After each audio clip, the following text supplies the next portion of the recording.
เกิดอุบัติเหตุเสาล่มพี่น้องเอ้ยเนาะเสาเฮือนนี่แหละล่มพี่น้องเอ้ยลมกระโชกมาว่าซั่นเนาะลมแห้งพี่น้องเอ้ยอ่าพอดียกขึ้นแล้วไม่แล้วพี่น้องเอ้ยค่ำเบ็ดเสร็จเลยเนาะแต่ว่าลมมาแห้งก็เลยล่มพี่น้องเอ้ยโธ่ใครแต่ว่าบ่มีคนเจ็บนะพี่น้องเนาะบ่มีบ่ถือคนนั่นแหละพี่น้องเอ้ยถ้าว่าถือคนนี่ก็โอ้ยพี่น้องเอ้ยเนาะบ่อยากขึ้นสภาพเลยเสาบักใหญ่พอสั่นต้องสั่งว่าเนาะกับทางพอสั่งผักกินข้าวบ่พอสั่งผักเที่ยงเนาะ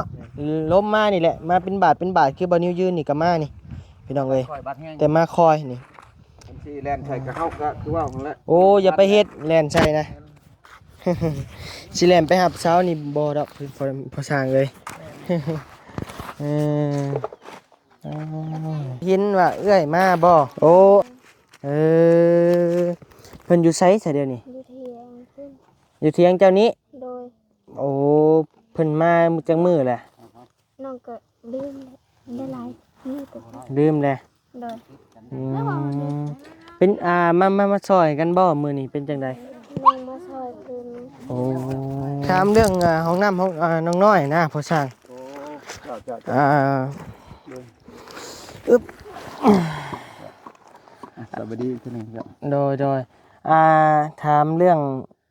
สังกะสีนี่ใช่จักแผ่นพ่อช่างสีเจ้าเบิ่งต้น3 4ไม่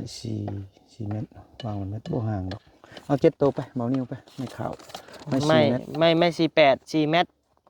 7โต7โตแม่นบัดนี้แล้วก็คันปั่นลมเด้เจ้าสิเอาไม้บ่เลยสิเอาแผ่นโซล่าคันไม่เดี๋ยวปั้นลมเอาไม่แป้นซ้ำจะแข็งแรงไงไม่เป็นคันเฮามีตัวช่อย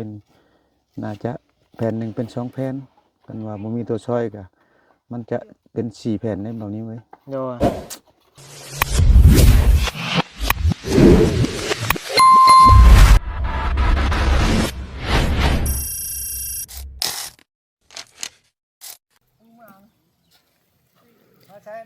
เอาพี่น้องเอ้ย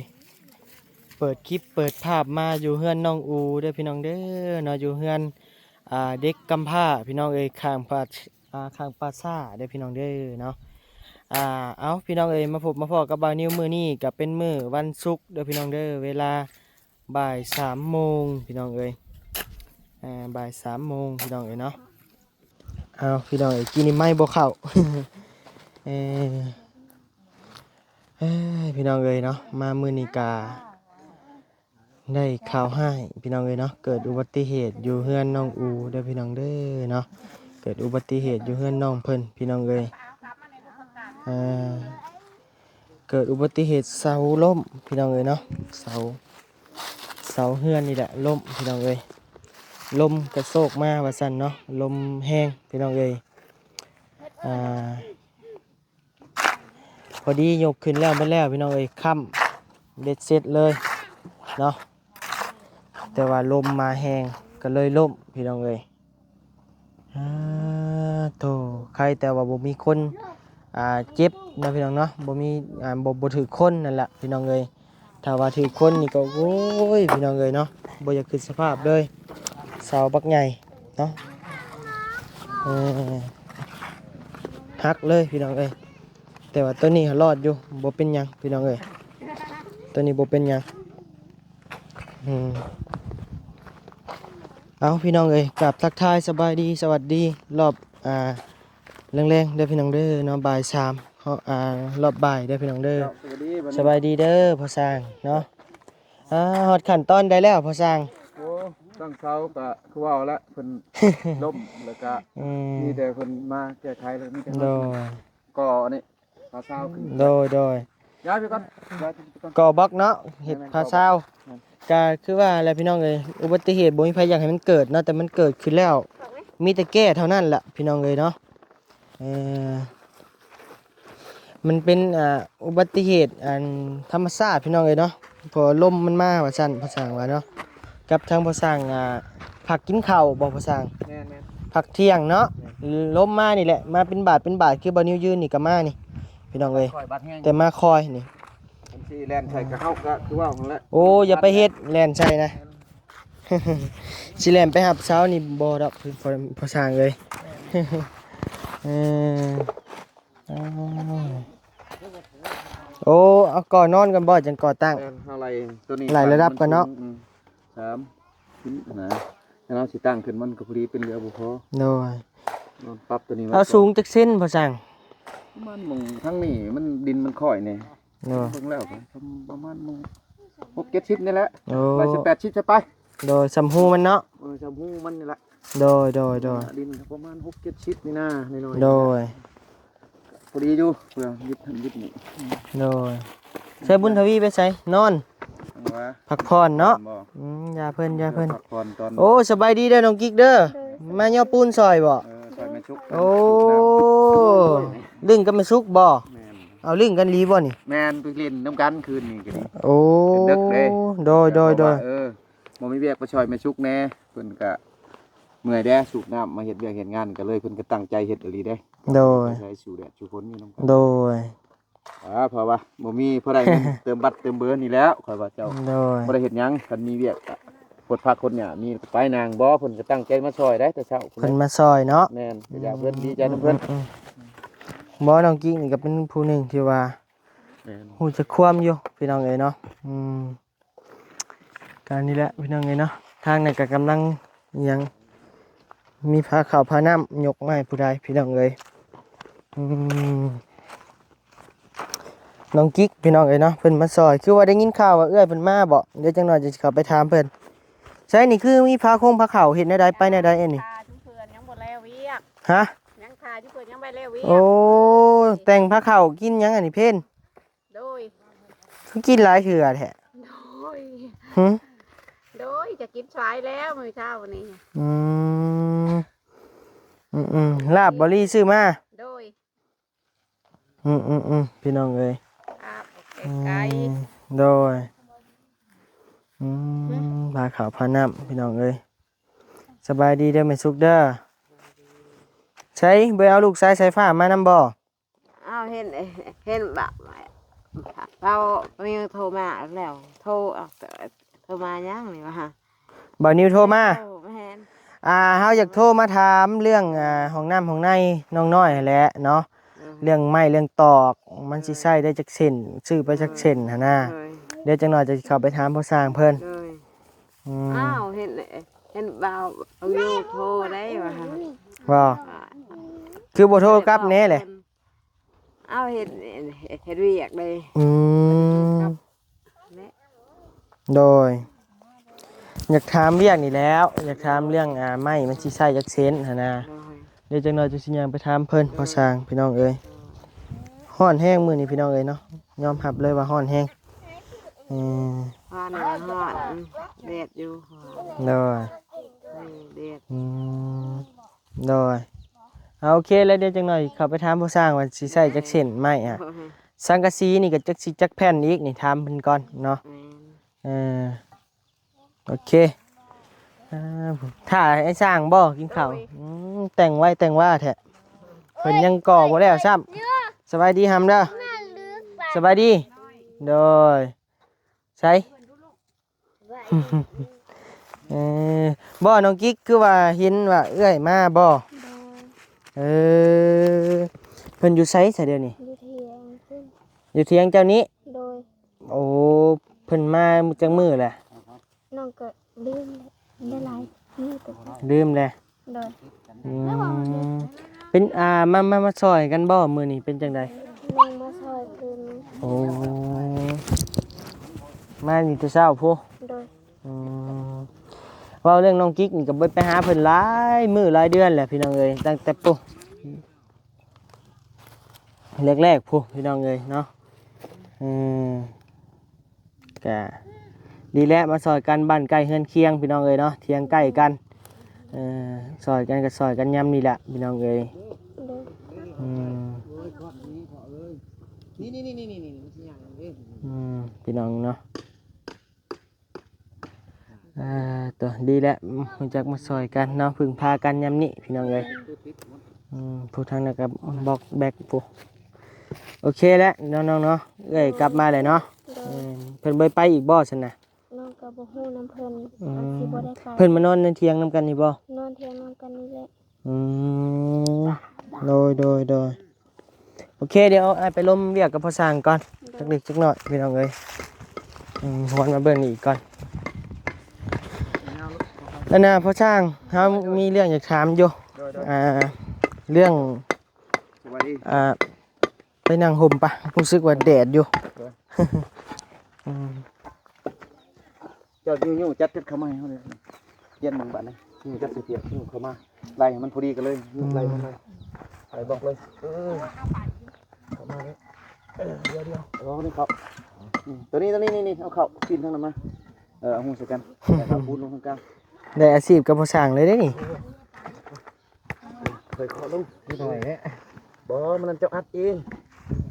ใส่มาพี่ได้เอาจบลงถึงก่อน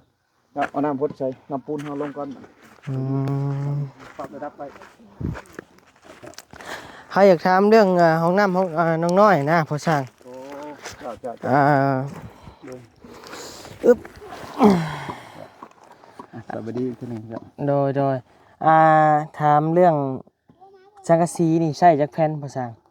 ท่านสีเจ้าเบิ่งเงินตัวนามัน2 เมตรเท่าไหร่ก็2 เมตร50บ่ เอา6 ฟุตบ่เอา9 ฟุตบ่ เบิ่งเดียวเมตรก่อน โดยเดี๋ยวพ่อสร้างไปเอาแมทก่อนพี่น้องเอ้ยมาเบิ่งหน้าบ่นิวถะ เอาแบบเป็นแผ่นออริจินบ่หรือแผ่น บ่แผ่นธรรมดาสามัญนี่แหละพ่อสร้าง สามัญ โดย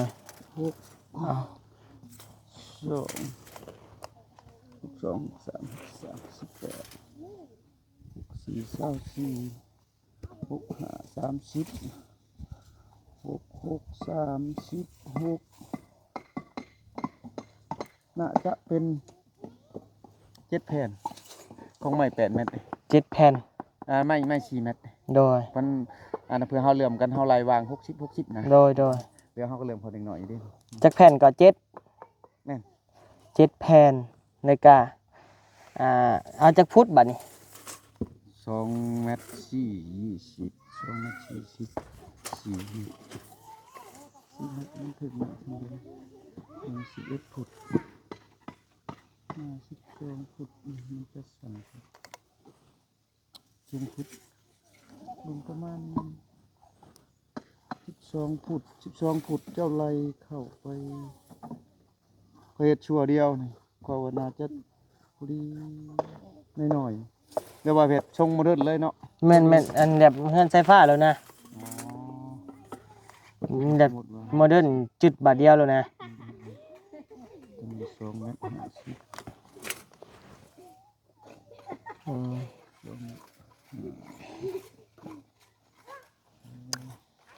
เมตร 50 เลย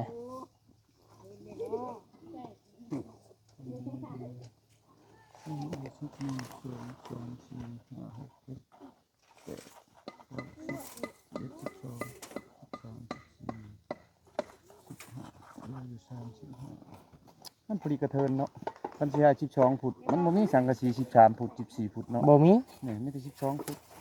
12นี่มีบ่มีแต่9บ่เฮาถามเขา มันมีอยู่10 ฟุต บ่ 12 ฟุตอันนั้นนะนั่นมันมี10 ฟุต11 ฟุต โอ้ 12 ฟุต12 ฟุตมันถือ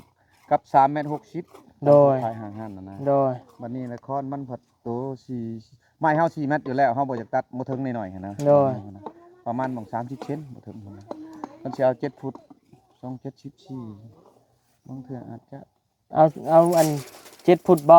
มาต่อ2ส่วนบ่ ก็ว่าอยู่ คันว่านี่น่ะก็ได้ 6 ฟุตนี่เป็น8 เมตร286มันก็บ่ถึงมีแต่3 เมตร 60นะ โดย ความหมาย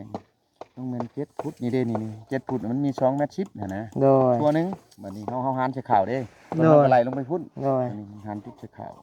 เฮามันมีข่าว ที่ว่าเอาตกลงกะเอาตัว7 ฟุตเนาะ แม่น รวมหมดจักแผ่นบัดนี้ เดี๋ยวคนว่า7 27กับ14 14 แผ่น แม่น โอเคมีแต่พอจนเฮาเลยแหละไม่ได้จักเซนบัดนี้ ไม่พอว่างหั่นไม่ข่าวน่ะ4โต มีแต่จะจดใส่เจี้ยเฮาเลยแหละเบิ่งเฮาหาเจี้ยเจ้าก่อน มันก็ได้ มีอยู่แก่ปึ้มมีอยู่ มีอยู่บ่ไป เอาครับไป จะมีก็เจ้านั้นอยู่นี่ เบิ่งบ่มีดอกพอสั่งเลยไปเอาเลยมาล้มเรื่องห้องน้ำน้องน้อยเด้อพี่น้องเด้อเนาะอยู่เฮือนน้องอูเฮาพี่น้องเอ้ยมาบ้านน้องอูในมื้อนี้กะมีข่าวให้อยู่พี่น้องเอ้ยเนาะบ่ข่าวบ่ค่อยดีปานใดกะบ่เป็นหยังมันเกิดอุบัติเหตุพี่น้องเอ้ยเนาะแก้ได้เสมอพี่น้องเอ้ยแต่มันกะว่ามันแก้ได้กะแก้ได้อยู่แต่ว่าก็บ่อยากมันเกิดนั่นแหละพี่น้องเอ้ยเนาะแต่เป็นจังไดมันเกิดไปแล้วพี่น้องเอ้ยหน้าแหละหน้าล่ำอยู่บนนี้ก็ได้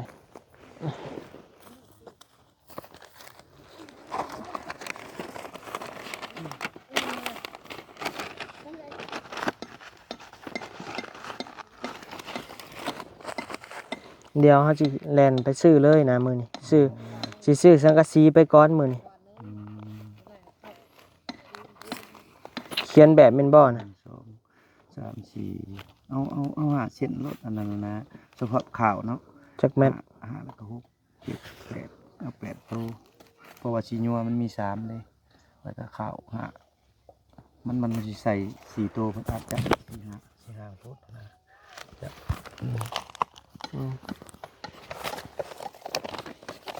1 2 3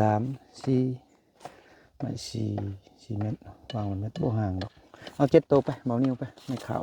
ไม่4เม็ด ไม่48 4 เมตร 7ตัว 7โตว แม่นบัดนี้แล้วก็คันปั่นลมเด้เจ้าสิเอาไม้บ่หรือสิเอาแผ่นโซล่าคันไม่ เดี๋ยว แป้น เป็นลมอันเอาไม่แป้นซ้ำจะแข็งแห้งไง ไม่แป้นนี่คันเฮามีตัวช่อยนี่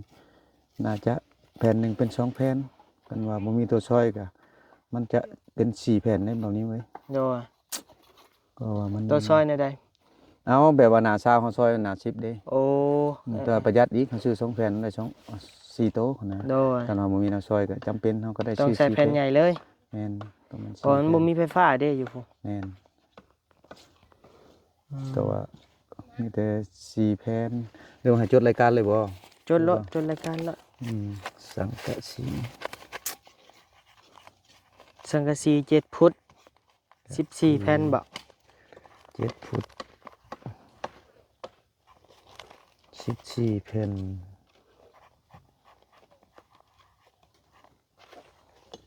แผ่นไม้แม่ลืมแล้ว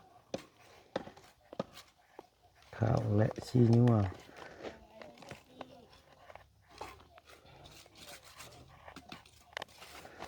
7ตัวเป็นไม้48เนาะบ่นี้เนาะ โดยเอาไม่48บ่เลยรักมันหรือไม่ยัง ไม้48นั่นแหละไม้ เอ ขาว อ พอแล้วมันอยู่นำกันมันทีจะดี โดย เอาก็ไม้หงเหลยมันละเอียดกว่าเฮาเฮ็ดง่ายๆนะบัดนี้แล้วก็ เอาเสียมาในใดเด้นะบาดนี้ เอ้ารถอันนั้นเจ้าบ่ถึงเขาบ่ให้มาบ่ มันก็ให้เอามาอยู่4 เมตรพุ่นรถเฮา2 เมตรเลื่อม หา เอา รถไถเขาแกเขาไปบ่ได้บ่คันว่าเจ้าอยู่ประชบพอนี่นางอันหยังนางจิกนางอีกนี่เราเคยไปก้านเราไปได้เมื่อคืนนี้เราก็ไปข่อยก็ได้กินน้ำลาวได้เขียด บ่ เมียข่อยขะลำข่อยเอาเงินให้ก็บ่เอาแล้วเราก็มาช่วยจังข่อยมันอันนั้นน่ะเป็นไม้แป้นกับสีแผ่นนี่ เขียนไว้รถบ่ช่างเขียนไว้รถเดี๋ยวจะไปซื้อมา แม่มาตัวกันลืมแล้วข้าวและชีนัว7ตัวไม้48เป็นไม้48นี่แหละ จุดอยู่นี้บัดนี้ปั้นล้มบัดนี้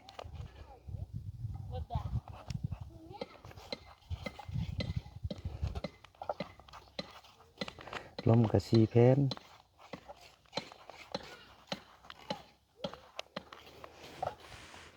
4แผ่น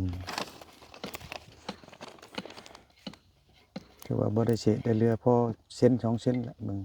โดย เพราะว่ามันเป็นมณฑลบกคอนมันเฮาก็ปรับใช้ระยะของห้องน้ำมัน โดย ห้องน้ำ2เมตรไป โอเคแล้วชนะพ่อช่างเนาะ แม่น เดี๋ยวเราจะไปซื้อเขาไปไว้ก่อนมื้อนี้สิซื้อสังกะสีเขาไปก่อนฉันน่ะ เลย เพราะว่า7 ฟุตนี่ก็พอดีอยู่ท้ายรถเฮาเนาะแกเข้าไป ได้ เปิดฟ้าท้ายเข้าไปพี่น้องเอ้ย คันว่าเป็นถือว่าไม้ข้าวไม้นี่ก็มันยากก็คือว่าอะไรมันก็เสี่ยงแน่ โดย เพราะว่ามันยาวเกินคัน เนาะ เฮาสิกาดที่ถึงหัวบัดจากแรกเขาสิมัดให้กาดมันเบิดขึ้นไป กาดมันบ่ได้แล้ว มันบ่มีตัวมัด สิ เนาะ โป ปลูกมันแล้วหล่นเฮา โอ้ หมุนไปแล้ว แม่แล้วบ่มี ข้าง บนมัดเนาะ เออ เห็นอันนั้นน่ะเขาเจ้าใช้มันมีแนวขังแนวกระเตะกระเตอะหั่น แม่ มีแต่ใช้รถไถ แต่ทำบ่มี มีแต่หาเพิ่น อืม พี่น้องเพิ่นไปใช้รถไถรถหยัง โดย มีแต่รถไถเพิ่นก็มีอยู่รถไถเพิ่นแต่ไผขับออกมาบ่หาบ้านอันเท่านั้นแหละบ่ยากดอกบ่สร้างเลยเดียว เจ้า หาวิธีเอาเข้า จะอายุจะเตรียมนี่ก็มืดมือแรงก็ตั้งก็มันเต็มนี่ก็เบิ่งตัวจริงก่อนแล้วสิมัดเล็กไปพ ป ร้อม ระมาณจักมื้อเจ้าว่าแล้ว เบิ่งตัวจริงก่อนเฮาสิเว้าไปก่อนก็อย่ามันบ่ถึกหั้นนะประมาณ2มื้อ3มื้อนี่ก็ยาแล้วเพราะว่ามันก็จบแล้วบัดนี้เฮาก่อไว้มีแต่เฮาสิทะเช้าเฮาจะเฒ่านี่เฮาจะเป็นมื้อวันจันทร์หั่นนะคันว่าเป็นไปได้ ครับก็ยามันแล้วมันเกิดแล้วพอสร้างเลยเนาะ แม่นมื้อนี้เฮาบ่เฮ็ดแล้วแต่ว่ามื้อเพิ่นมาถามตะวิทย์เฮาก็ยังนักใจอยู่หั่นนะ โดย ก็ยาเพิ่นบ้านเพิ่นแต่บ้านเฮามันคือว่าหั่นแหละบ่เข้าใจแล้วถาม โดยบินสิไปซื้อให้น้องน้อยก่อนพี่น้องเอ้ย ใส่ห้องน้ำจ้ะ ใส่ห้องน้ำบินห้องน้ำน้องน้อยพี่น้องเอ้ยสบายดีเด้อบ่ลีเด้อ เบิดเลยเป็นบ่ปูนอนามัยเรียบร้อยเลยบ่ โดยมืดคือเลยอยู่ ว่าปูนในหั่นใดคือเพื่อให้เพิ่นมาตักก่อนเอาขึ้นให้มันเสมอกันก่อนเอาตักมาให้เพิ่นก่อน โอเคเนาะพี่น้องเนาะเดี๋ยวทางบานิวสิเดินทางเข้าไป ขอบใจหลายๆ โดยเดี๋ยวบานิวสิเดินทางไปจ้ะ ซื้อเครื่องให้น้องน้อยก่อนเด้ออ้าย เดินทางเข้าไป โดยซื้อสังกะสียังเข้าไปก่อนเดี๋ยวพอกันใหม่พุ่นแหละเดี๋ยวอย่างเนาะ มีแต่เฮาหานี่เด้อเฮาสั่งอันนี้สั่งเครื่องเฮ็ดห้องน้ำนี่นะจ้ะมาแล้วเฮาเอาเบอร์เจ้าอันให้เพิ่นแต่เจ้าเราเพิ่นมาบ่ถึงเจ้าบ่หรือไผก็ได้เล่นนะครับตอนเฮาสิออกไปก่อนหั่นนะออกใกล้ๆนี่แล้วสั่งโคสั่งหยังมาหลายๆอย่าง เจ้าสิโทรเขาเบอร์ค่อย บ่เฮาเอาเบอร์เจ้าน่ะให้เพิ่นเลย อ๋อโอเค จะให้เจ้า แม่น เพิ่นสิมาช่วงแรงบ่หรือแนวใดนี่แหละถ้าเราเจ้าบ่ว่างก็ให้ โอเคพี่น้องเอ้ยเอาอยู่ดีมีแห้งเด้อพี่น้องเด้อเดี๋ยวพอกันใหม่ในมื้อหน้าพี่น้องเอ้ยสำหรับมื้อนี้กะสิไปให้น้องน้อยก่อนพี่น้องเอ้ยโดย